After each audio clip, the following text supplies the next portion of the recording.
So what's it mean to you to get this done and be back for not just 1 year, but for 3? It means a lot, to me, to the family. Living right here, 3 hours away, West Coast guy.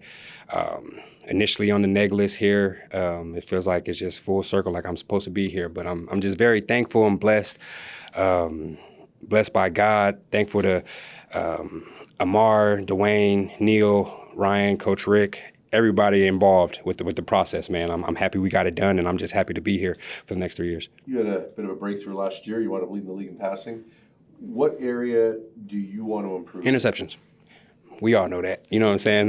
Interceptions, man, I just want to be better, smarter with the ball. When you're throwing a lot, things are going to happen, but I've always said it, getting to those checkdowns never hurt, especially when the teams later on in the season those linebackers are getting so much depth, those Calgary guys, Saskatchewan, so just being better in that aspect, meeting with Jordan already.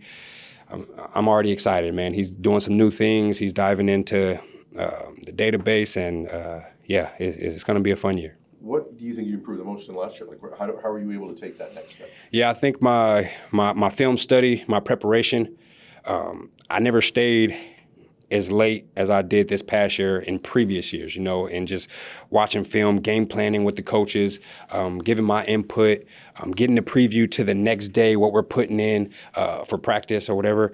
So I think just taking my preparation to the next level, even more, so that's my goal. You took a little less to stay here. And I know some of that is just kind of tax structure, but even with that, you took a little less. Yeah.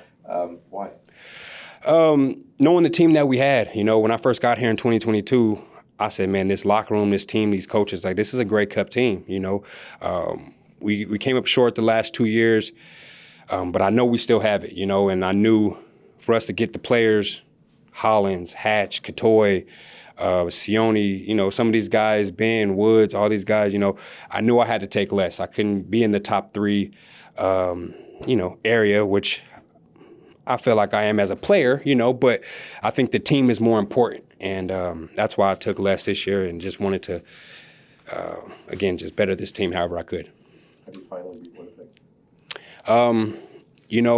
That's a staple team over there. They got a little dynasty type, thing going on. But I think just being a little bit more balanced, I think everyone will say that, having a run game a bit. And like I said, Jordan's doing a great job already diving into all that stuff, him and Kelly Bates, getting stand back, having Smoke as well, a good 1-2 punch. I think we'll have opportunity to go 2 American backs sometimes, we'll see how it goes depending on the ratio. But, just really excited getting Stan over here and having a little bit more of a run game. Last year, I remember you walking on the team bus after the loss in Winnipeg, and then you guys were just devastated. Does that stick with you? Do you want it to stick with you, that feeling? For me, it's definitely motivation. It was my first start in the Western Final, and that taste was just such a bad taste. It took me a while to watch the film, and when I did, it was just exactly what I thought. And I was like, man, we were just beating ourselves. As an offense, we all took our turns kind of messing up, whether it was me on one play or if it was someone else on another play. And you need all 12 guys to be on the same page, especially up here. Chemistry, pro football is huge, and if someone's off, then, you can be in trouble.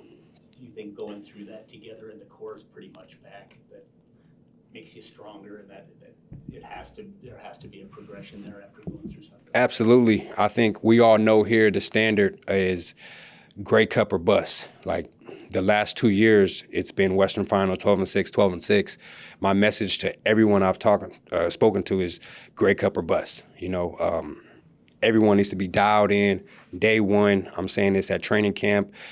18 games locked in, sacrifice whatever you need to sacrifice. But we're tired of getting stopped right there. Winnipeg's a great team. All these teams, it could be anyone's day at any moment. But we know it's time. The Grey Cup is here in Vancouver. Let's go. Grey Cup is here. Do you need to host the West Final in order to advance to the Grey Cup? We don't need to, but we would sure like to. We don't need to, but I think if we handle games in the middle of the season like we're supposed to, like last year, the Hamilton and Saskatchewan games back-to-back, 2 losses, we handle those, we're in a much better situation. If we finish that game here at Winnipeg or here against Winnipeg here in Vancouver, it's a different situation. The Western Finals here in the Dome, and it could be different, So we would, like I said, like to host and get that bye week. How good does it feel to be back with this, largely the same receiving corps? Because I know camp and throughout the year you talk about how close you guys are, and they spoke about that as well, you hosted them down in the U.S. So how good is it to kind of be back with larger? Yeah, it feels great to get most of the receivers back. Sucks to lose Rhymes, and not sure about Lucky yet right now, it's a situation, but get most of the guys back, man, it feels great, man. The chemistry is there. It's been there for about a year and a half, and it's only going to get better as we do our offseason mini camp again, bringing the guys in and doing that. It's only going to get better. Like I said, Jordan is dialed in already. He's ready to take those next steps. So we're getting new things in the playbook and tweaking a few things. So I'm just excited about the year and get going with these guys again. Might be some change, though. I mean, you won't have Hatch for at least the first half of the year. So do you feel like you might have to do some mentoring with that receiving corps early on to get them up to speed? Well, yeah, we'll have Hollins, Justin McInnes, Katoy, Aiden.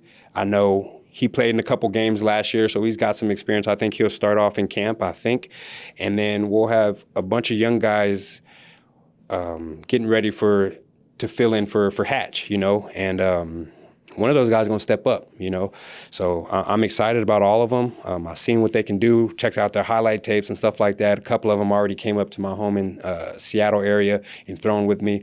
So I'm excited to see what they do, see which one steps up. And after that, I told Hatch we're going to hold it down until he gets back. And when he gets back, try to get him 1,000. I know that you talked about interceptions, and every quarterback wants to make every play. Is there sometimes you need to maybe think about maybe not taking the sack or not making the play and just throwing the ball away, live to another play? Is that also part of it? Yeah, absolutely, man. Just growing as a quarterback, and just watching my film this offseason, I'm like, man, why not just throw it away, instead of taking that, or just little things like that, And I think each year I'm getting better.